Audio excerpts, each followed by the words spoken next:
দোজকের মালিক আল্লাহ, বেহেশতের মালিক আল্লাহ, এই পৃথিবীর মালিক আল্লাহ, কাবার মালিক আল্লাহ। আরে ভাই, যেটার মালিক আল্লাহ সেটা কি অন্য কেউ দেওয়ার ক্ষমতা রাখে? রাখে না। তাহলে কি দাঁড়ালো? নির্বাচনের আগেই একটি দল এই দিব ওই দিব বলছে, টিকিট দিব বলছে না?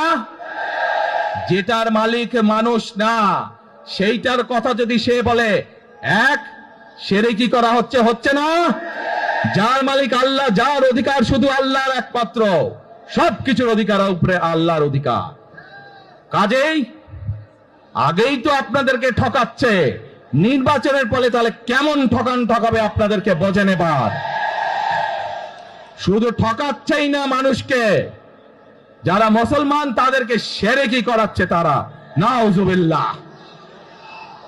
প্রিয় ভাই বোনেরা, কেউ কেউ বলে অমুককে দেখেছে, তমুককে দেখেছে, এবার একে দেখেন।